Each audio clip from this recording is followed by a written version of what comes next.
Salut à tous, aujourd'hui on va vous parler d'un nouveau film présenté par la Cigogne Enragée dans son Ciné-Club des Arts, où nous allons parler de Truman Show, le film de Peter Weir, réalisé en 1998. Et pour en parler avec nous, nous avons Benjamin Thomas, enseignant-chercheur à l'Université de Strasbourg. Bonjour Benjamin. Bonjour. Alors Truman Show, parlons-en. Truman Show, je pense qu'on ne va pas faire de gros spoil en indiquant que donc le Truman est le personnage principal, et en fait si on va se rendre compte petit à petit que sa vie est une immense émission de télé-réalité, que tout son quotidien, tous les habitants de sa petite ville sont en fait des comédiens. Alors là vous y voyez une dénonciation du régime médiatique de l'image. Alors effectivement, c'est un film dans lequel on apprend très vite, hein. Comme vous le dites, Geoffrey, on spoil rien en le disant, puisqu'un matin très tôt, en sortant de chez lui, il évite de peu un projecteur qui littéralement tombe du ciel.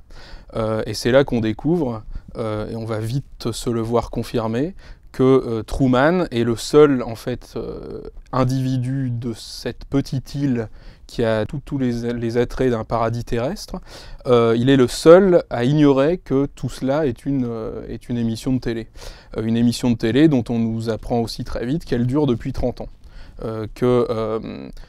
Le film est assez, annonce déjà, ou plutôt formule déjà des critiques qu'on pouvait formuler à l'encontre de la télé-réalité quand elle est apparue, où on a très vite dit, hein, vous vous souvenez, qu'à ce rythme-là, on verrait bientôt des morts à l'écran, etc. Là, le film commence, alors ça reste hors champ pour nous, c'est le passé du film, mais on nous annonce que Truman est quasiment né devant les émissions de télé, et qu'on suit sa vie à son insu, depuis donc une trentaine d'années. Et alors effectivement, il y a une dénonciation du régime de ce qu'on appelle la télé-réalité, mais aussi du régime médiatique, qui est assez évidente dans le film, hein. C'est vraiment un des propos les plus explicites du film, très vite, que de formuler cette question-là, en fait, d'une certaine façon. Et moi, ce qui m'intéresse beaucoup, c'est que le film a compris et met en scène avec des images assez simples et assez fortes la grande proximité en fait entre un régime d'image qui serait cinématographique et le régime d'image médiatique. Et en fait le film va très vite mettre en scène un entrelacement et presque une entre-appartenance, on pourrait dire, de ces deux régimes. Et il le fait de manière très simple, hein. Il y a des petits détails, mais il y a c'est toujours très intéressant ce genre de plans qui ont l'air de rien. C'est la fin d'une séquence où on présente, je crois, un présentateur introduit un débat ou une interview avec le créateur de Truman, et donc présente le show, et on voit les lieux simplement, c'est une image très furtive, on voit les lieux du tournage. Et on nous dit que c'est un des plus grands... c'est une des plus grandes constructions humaines qu'on voit depuis les satellites, comme la muraille de Chine. Et ce studio, c'est donc une espèce de demi-globe, de demi-sphère, hein, qui abrite ce monde. Et alors, où est-ce qu'il est situé, ce studio ? Il est juste derrière les lettres Hollywood, quoi. Donc, il est sur les lieux mêmes de l'industrie du cinéma le plus spectaculaire, etc. Et ça, voilà, ça c'est très important, parce que ça nous montre à quel point, ce qu'ont dit d'ailleurs beaucoup de théoriciens du cinéma et de la télévision, hein, ça nous montre à quel point le film médiatique, pour dire ça comme ça, a pris finalement toutes les recettes du spectaculaire, de l'efficacité. Il garantit l'efficacité de ses affects et de l'immersion des spectateurs en empruntant et en récupérant tout un tas de recettes au cinéma hollywoodien. Donc c'est ça que ça nous dit. Et ça nous dit aussi, puisque c'est un film que nous avons sous les yeux, que le cinéma n'en ressort pas indemne, quoi, en fait. Et que lui aussi, d'une certaine manière, devient poreux ou en tout cas accentue ce qu'il contenait en lui et qui relevait peut-être déjà, qui était déjà la promesse de ce que deviendrait la télévision. Et du coup, ce qui est intéressant, c'est le personnage de Christophe, quoi, qui est vraiment représenté comme un metteur en scène de cinéma parmi les plus extravagants, démiurgiques, etc., quoi. Alors justement, le metteur en scène Christophe, vous avez parlé de lui comme le créateur de Truman. Et c'est intéressant parce que c'est le créateur de l'émission Truman Show, mais finalement en même temps il prend aussi cette cette position de, comme Dieu, du créateur de Truman, puisqu'on voit même que dès la naissance, c'est la production qui a adopté cet enfant pour tourner ça. Et il y a aussi quelque chose qui est montré, que tout ça est rendu possible grâce à tous les ouvriers de l'entertainment qui sont montrés justement dans toutes ces coulisses.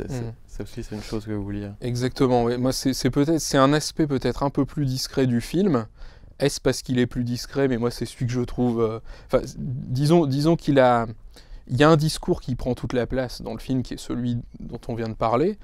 Et puis, il y a ce discours, effectivement, sur la main-d'œuvre de l'entertainment, quoi. Et c'est vraiment quelque chose que le film prend au sérieux, mais auquel il donne moins de place, quoi. Mais n'empêche que dans quelques plans, dans quelques lignes de dialogue, il y a quelque chose de très intéressant autour de ça. Et par exemple, tiens, restons à Truman, effectivement, Christophe est le créateur du show, Truman, et en même temps, il considère Truman comme sa créature. Truman, ce serait un peu comme, tiens, par exemple, je me demande si c'est pas d'Andrew Niccol aussi, qui est scénariste de Truman Show, Simone, avec Al Pacino, qui crée une actrice en image de synthèse. Il y a ce côté Dr Frankenstein de l'ère de la prolifération des écrans, quoi. Donc il considère Truman comme sa créature, mais ce qui est très intéressant, c'est qu'effectivement, il le considère comme sa créature parce que il peut le considérer comme sa créature parce que la société de production a adopté officiellement ce nouveau-né né d'une grossesse non désirée. Et donc, à un moment, le dialogue nous dit, c'est le premier être humain qui a été adopté par une société de production. Et donc, ça en fait, dès sa naissance, finalement, un employé de la société de production. Mais en dehors de ça, le film, me semble-t-il, de manière assez fine, nous montre que l'entertainment, c'est quoi? C'est des images qui hypnotise jusqu'à un certain point le public, mais que les gens qui participent à la création de ces images sont pas pour autant, préservés par la logique par la réquisition 24 heures sur 24 de l'attention que postulent les images qu'ils créent. Ils sont absolument pas prémunis contre ça, et eux-mêmes dans les coulisses, on les voit travailler 24 heures sur 24, vivre sur les lieux de tournage, et être totalement à la merci de la logique qu'ils servent. Et il y a 3 plans, il y a 3 moments du film qui me semblent vraiment très forts autour de ça. Encore une fois, qui sont très discrets, mais il y a par exemple une scène de nuit où on voit dans la régie Christophe en train de regarder Truman dormir. Et puis la caméra, je ne sais plus si la caméra s'éloigne ou si on passe à un plan plus large. Qu'est-ce qu'on aperçoit? On entendait une musique, on pensait qu'elle était extra-diégétique, comme on dit. Et bien finalement non, on s'aperçoit qu'elle était jouée, alors qu'on est en pleine nuit, par le pianiste qui est là, dans la régie.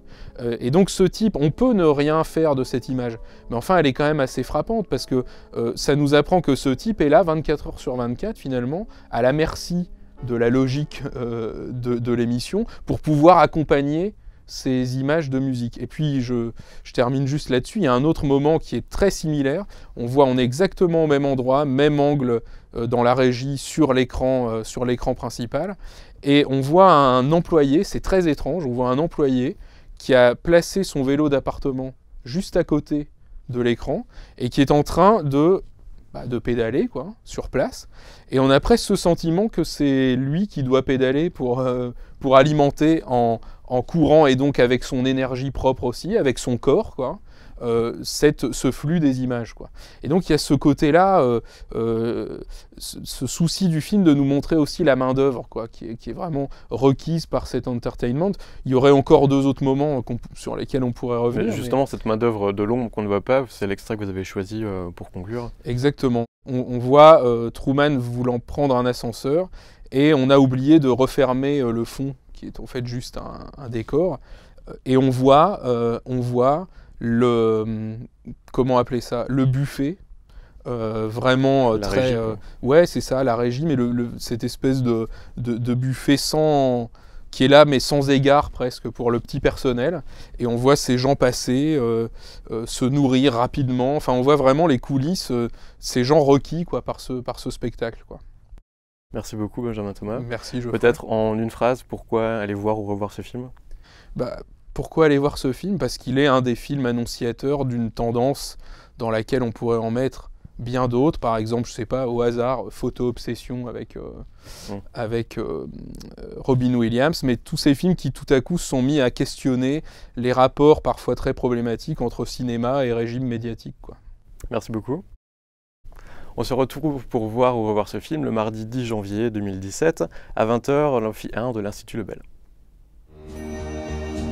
Un renseignement? Non, j'ai rendez-vous dans l'immeuble, chez Ah, Gable. c'est pas possible. Hey!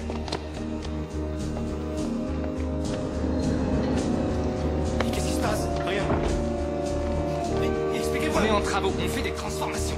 J'en crois pas un mot. Que font tous ces gens derrière Ça ne vous l'ascenseur? regarde pas. Dehors, s'il vous plaît. Si vous me dites pas ce qui se passe, je porte plainte. Vous n'avez rien à faire ici.